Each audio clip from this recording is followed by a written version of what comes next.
Doesn't matter what the problem is, we can teach you how to solve that at the level of your mind. And it's a skill set that can be deployed in any area of your life, and it's very empowering. And so I'm super excited to teach that to your audience today.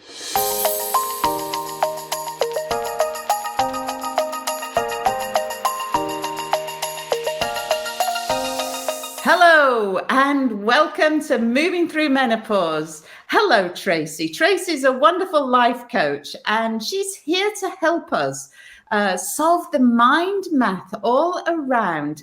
Do you know what? Any problem and achieving any goal. I mean, my mind is absolutely blown at this point, Tracy. So Tracy is the founder of Self-Made You, and she's here to talk to me today all about achieving goals and no better time than the holiday season, Tracy. Mm-hmm. That's for sure. Yeah. There's all sorts of circumstances that create like all these problematic thoughts and feelings inside of people's heads. And so I have a formula to help people. It's a tool that helps people solve their problems and achieve their goals in a very fast and effective way. So no matter if it is weight loss or it's relationships or it's more of your metabolic health, your low energy levels, doesn't matter what the problem is that you have deemed a problem, we can teach you how to solve that at the level of your mind. And it's a skill set that can be deployed, like I said, in any area of your life. And it's very empowering. And so I'm super excited to teach that to your audience today. Well, I'm very excited to hear about it because, we rarely can go through a day without encountering some troublesome scenario. And just having tools at our disposal, something that you can pull out at a whim and apply to any situation. That's so helpful, isn't it? If that you've come up with a formula, I love that because I think keep it simple, and that's really something that can help so many people in lots of different situations. So why don't you tell me a little bit more about this mind math formula that you have that you've developed, and how we can use this to help us? Yeah. So I want to start off by giving credit to the school that certified me. So I was certified through the Life Coach School, and they teach a technique and tool that's called the model. And I, after, delivering this technique and this tool to my students, I have tweaked it a little bit, refined it a little bit, and I call it the mind math formula. The reason why I call it the mind math formula is because it utilizes simple science and math. And I like to think of Self-Made You as this formal education that none of us were exposed to. And it's a very necessary curriculum for us to be able to achieve our goals and solve our problems fast. So I use the basic science and basic math to teach, to equip students so that they feel empowered to not look outside of themselves, but to pull out this tool and solve whatever problem is at hand. Mm-hmm. So the basic science, the basic neuroscience behind it happens to be your brain. So I love it because I can go, all those women that come to me that want to lose weight, there's really only 3 pounds that we have to worry about. And that's the 3 pounds that exists between your 2 ears. It's your brain. And there's 2 parts of your brain. I like to call it your primitive and your prodigy part. That's what makes up your self-made mind. Now, the primitive part of your brain has a purpose. It's meant to keep you safe. And it's meant to keep you alive. So we call it primitive because its main job, its objective is survival. And when we were in a primitive state, it did things like created fear-based thoughts like that saber-toothed tiger is going to eat you if you don't run right now. But here we are in today's day and age, and we're not really in a lot of danger, but yet we still have that primitive part of our brain that is offering us fear-based thoughts that often have us reacting. Now, that's not a problem unless all of those reactions create experiences that we don't like. How would you even know that that's happening? How would you even know that your primitive brain is creating experiences that you don't like? Well, you would know that by putting your life experience, your circumstance, and how you're thinking about that circumstance into the mind math formula. So, if you had a circumstance of, let's say, the holidays. Here in the United States, we are quickly approaching the holidays. So your circumstance is the holidays. The mind math formula is, how are you thinking? What's the thought that you're having about the holidays? So it's hard to lose weight during the holidays. That's your thought. Just notice how that thought creates a feeling. You're only feeling something because you're having a thought first. So it's hard to lose weight during the holidays makes you feel what? Philippa, what would you say? Well, I mean, it might make you dread going to a particular social event, for instance. Yes. So dread. And now, we'll just say it's hard. Now you want to clearly see how you show up, how you behave when you're feeling dread. How would you answer that question? How do you show up? What would I see you doing if I was a fly on the wall and you were feeling dread? Well, mostly I feel the dread before I go to the event. Okay. Well, how that manifests is I spend ages fiddling around in the wardrobe trying to decide what on earth to wear. And then I might procrastinate to the point of being late to the actual event. So I might turn up late and probably a bit flustered as well because of being late. And then, so already this party is off to a bad start, isn't it? Right. But isn't that interesting to see that when we are having a thought that goes unnoticed, unless we take the time to actually see how our brain is unfolding, we have a thought, it's hard to lose weight during the holidays, which is creating this dread that we wouldn't even know we were feeling unless we slowed down enough to notice it. That has us wasting time, procrastinating, showing up flustered. Then when you're at the party, then what? What would I see you doing or not doing? Well, you might see me avoiding the food table for a bit, Okay. and turning down the lovely hors d'oeuvres that the very kind hostess is coming around with. Okay. And, and so I might then be refusing them stoically as they were offered to me. And then later on, probably I'll end up losing control altogether and going all guns blazing at the buffet table. Guns blazing. Yep. And then probably overeating, right? Most likely, yes. All right. So you're feeling dread and you notice that you are wasting time, procrastinating, showing up flustered, avoiding food, and then going guns a-blazing, overeating. What does that create for you? What's all of those reactions added up create what for you? Well, sort of self-loathing then thereafter, isn't it? And that's putting it quite strongly, but disappointment, you might say, that, oh, well, I'll start again tomorrow feeling that people commonly have. But yeah, you are filled with that feeling of failure infusing the every cell pretty much. Yeah, a very hard experience, right? I mean, is what you just explained to me, which is so fascinating because it becomes kind of this self-fulfilling prophecy. We have this underlying thought that it's hard, and then we have the dread, and then we have all those kind of reactions, unintentional reactions that create an unintentional result of a very hard experience, self-loathing experience. And isn't that interesting? All unintentional, all coming from our primitive brain. But once you see that, now you can kind of separate yourself from identifying as someone who's broken, you know,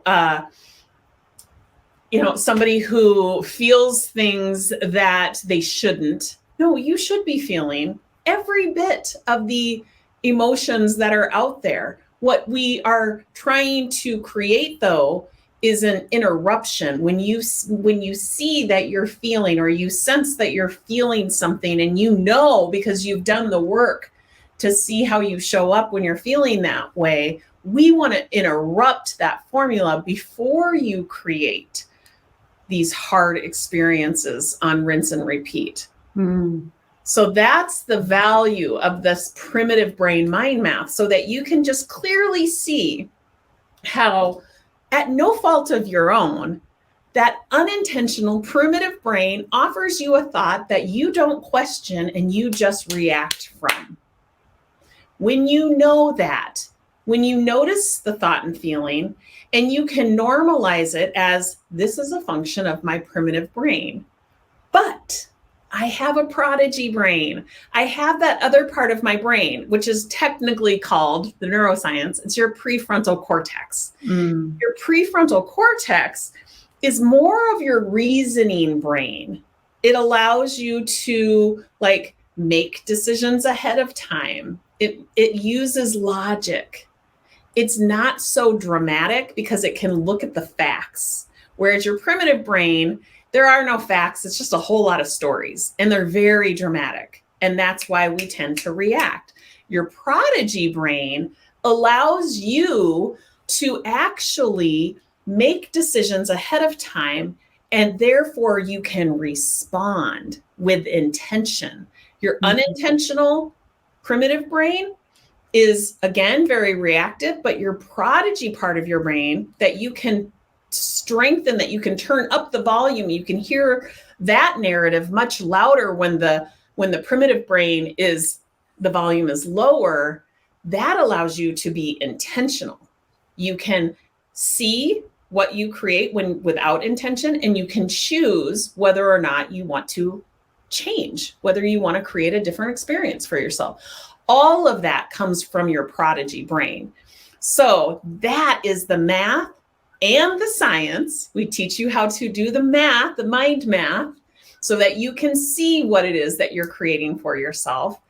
And you can choose to create something different. And again, you use the simple math and the simple science, that you create new neural pathways through intentional thoughts that your prodigy brain comes up with. And I mean, this is it's lovely to make it so simple and digestible, if you excuse the pun.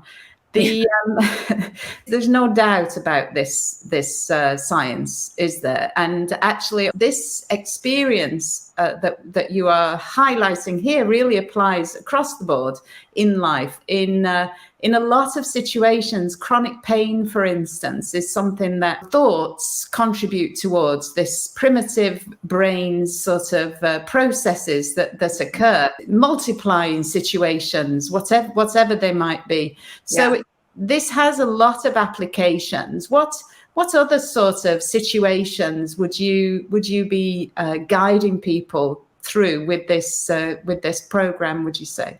Yeah, well, any sort of goal that you want to achieve. So let's just say it's an income earning goal, or if there's a relationship that you want to heal, that kind of goal.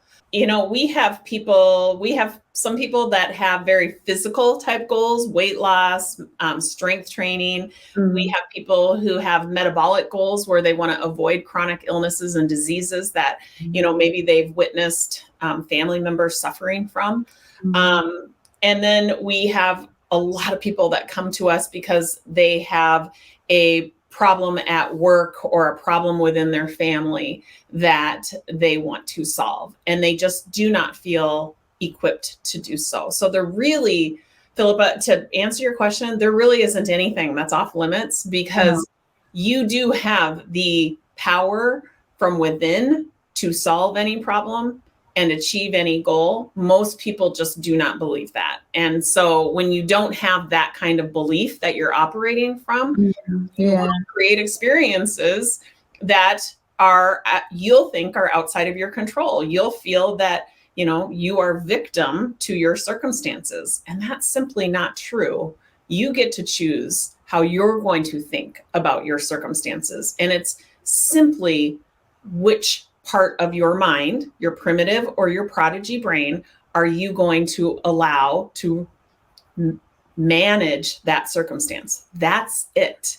And so there really isn't anything that's off the table. I think our students have pretty much conquered it all, which is extraordinary to watch. So we get a lot of people that come into our program who want to improve their metabolic health for longevity reasons. Like I said, they want to avoid the chronic illnesses and diseases, or they are in that stage of life where they're grandparents and they want to be able to play with the grandchildren and they want to have enough energy.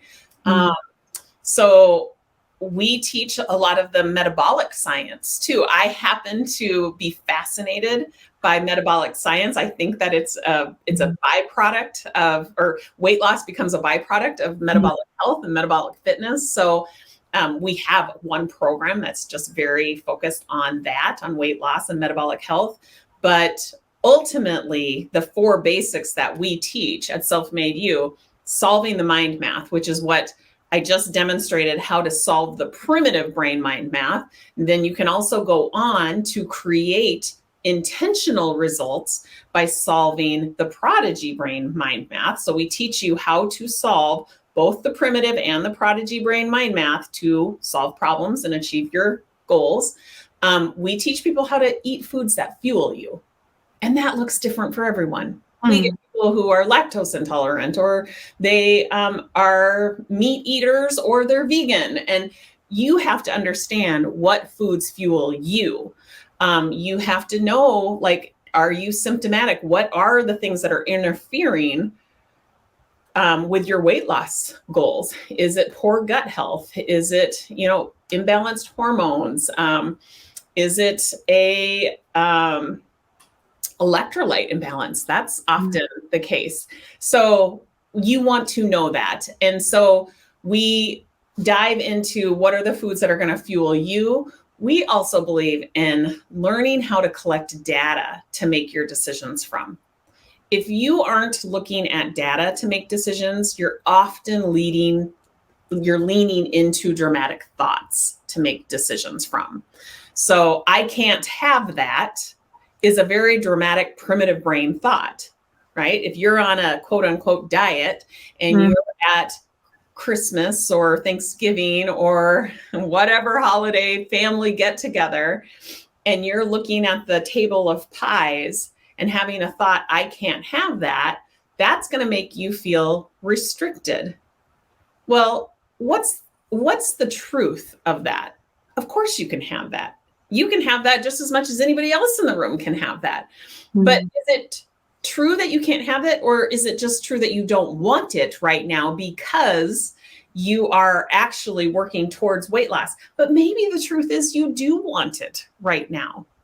And we would just teach our students how to make that decision ahead of time so that they're not spinning out in this self-loathing type guilt and shame in aftermath.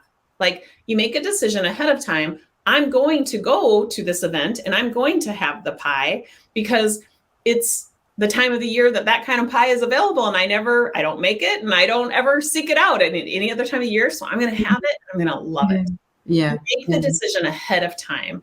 And then you keep that commitment with yourself. So separating the thoughts from the facts, what's actually true, you absolutely can have that. But you make a decision ahead of time about whether you want it or not. I like to teach people how to collect data from their blood glucose. Understanding what spikes your blood glucose and how quickly your insulin is effective on bringing your blood glucose down. So we can deduct from the blood glucose readings if you're insulin sensitive or if you're insulin resistant, which will have a major effect on your weight loss efforts. But you can look at data to make a decision on whether you want that pie, knowing that you're insulin resistant. And so you're going to feel horrible after eating that pie. Your blood glucose is going to stay spiked, and you're going to feel like you need to lay on the couch and watch football for the rest of the day. Right? So leaning into data versus dramatic thoughts, like I have that. And then learning how to fast. So it's SELF. Fasting is the final basic that we teach, and that's basically to balance out your insulin, which is a hormone, so that you can tap into the stored body fat as a means of weight loss versus using sugar as a source of energy for weight loss. So those are our 4 basics that we teach. And at Self-Made You, I like to teach in frameworks.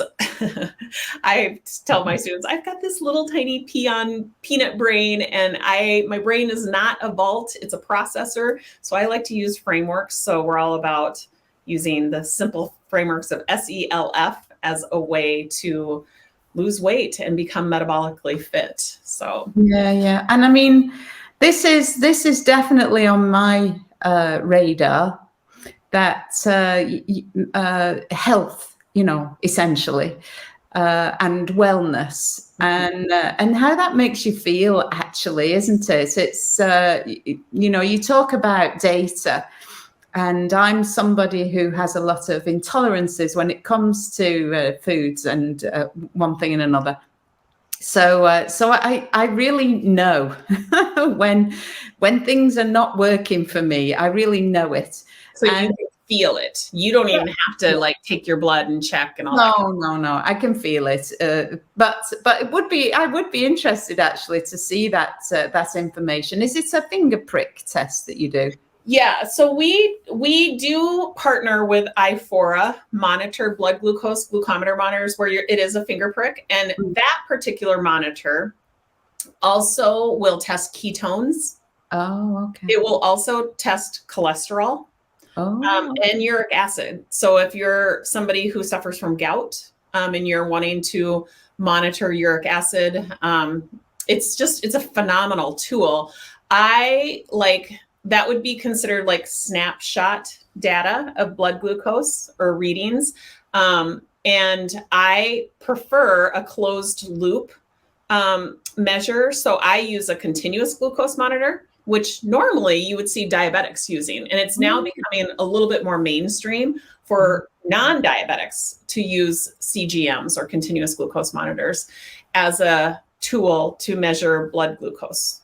Yeah, well, I mean, I've definitely consumed quite a few podcasts with scientists who are having the benefit of experimenting on themselves quite often, aren't they? And this glucose monitoring, continuous glucose monitoring, it's very revealing, and it's very individual. Is the other thing, isn't it? That yeah, and so this idea, the one size fits all, there really isn't one.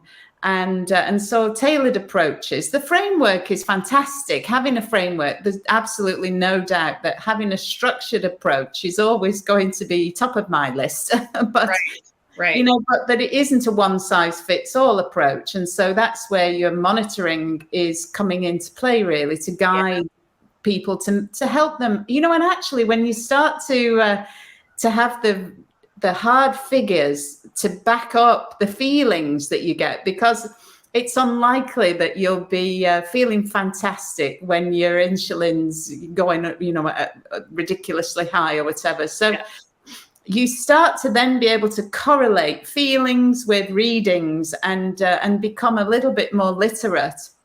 Right. And you'll make different decisions when it's backed up by data versus I want that. I'll never be able to have that again. That's ridiculous. That's a dramatic thought. Not even true. But look at how often we react from that dramatic thought because we don't have the data to lean into. So the data, to your point, Philippa, is that, it often really becomes a tool for like liberation. It often, so many people will subscribe to like a low carb diet because they think that their blood glucose is going to spike, or they're going to quote unquote break their fast by eating certain things. But like, what's so fascinating is often high fat, good quality fats, don't spike your blood glucose, therefore not breaking a fast, but you would never know that if you weren't monitoring your blood glucose. So sometimes it can be a tool for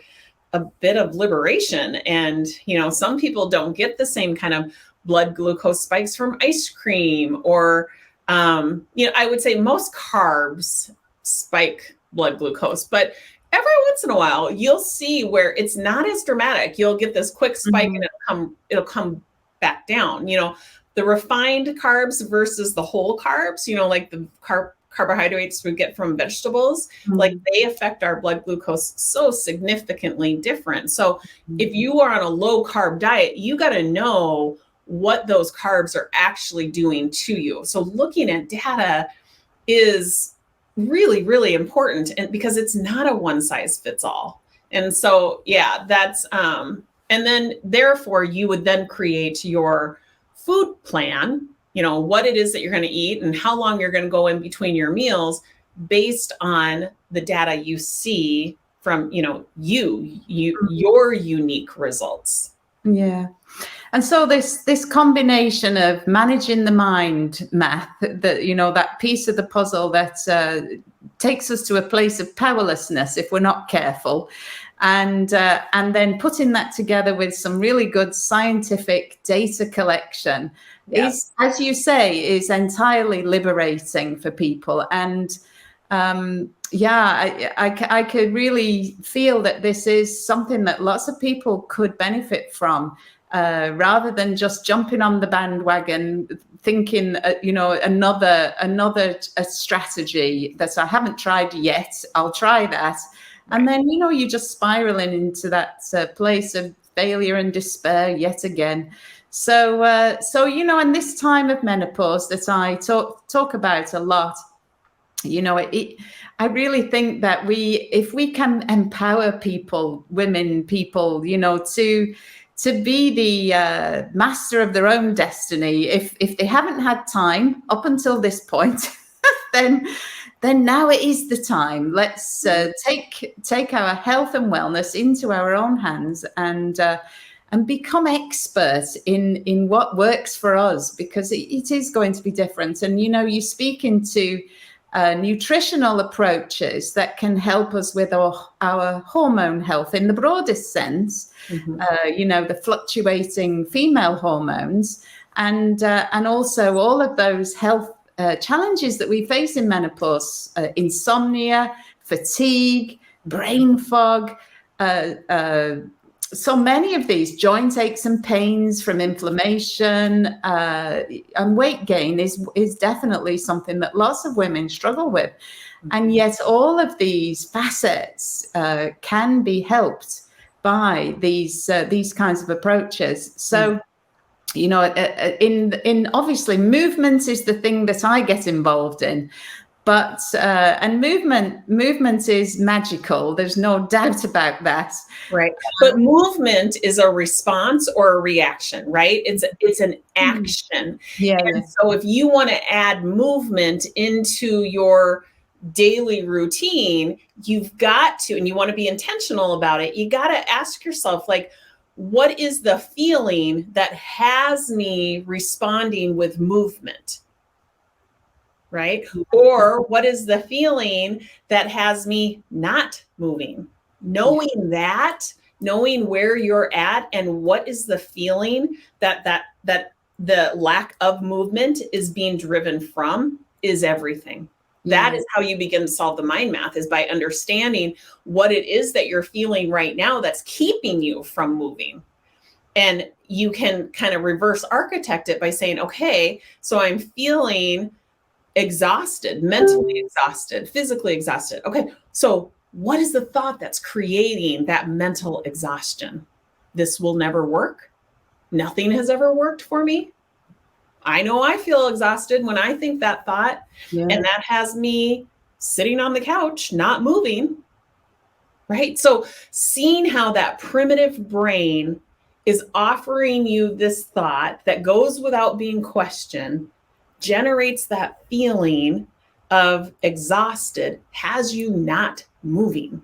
If you're somebody that wants to get moving, you've got to reverse architect it and ask yourself, what's the feeling that I need to be experiencing that's going to have me incorporating movement on a regular basis? Yeah, well, I like that we can work either way with this formula, if you like, because it is so much. Increasingly, I am beginning to realize about the thoughts that we think, and creating the feelings that we feel. And the more that we can unpick that for ourselves and interrupt, as you say, those processes, then we're just taking ourselves to a whole new level of health, aren't we? We absolutely are. It's just a matter of optimizing your life. And there is never a point in time where it's too late. It's always the perfect time to start optimizing your life. It's the perfect time, anytime, and now is even better. So let's encourage people to think about this today, not tomorrow, not next week. Let's think about it today. Some fabulous tips. Thank you, Tracy, so much for your time today. I really appreciate the time that you've given us and the clarity with which you've explained this process. So thank you so much for coming along and having a chat today. Now, I know people can find you. Where can they find you? Yeah, I would encourage people to go to selfmadeu.com. So it's SELF-MADE, the letter U.com. We've got all sorts of free resources there, and it'll point you in lots of different directions if you want to follow us. But it's kind of your one-stop shop.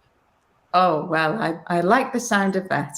So thank you so much again. It's lovely to meet you. Stay healthy and well over the holiday period, won't you? Thank you so much for having me, Philippa. You're very welcome. Take care. Bye for now. Bye-bye.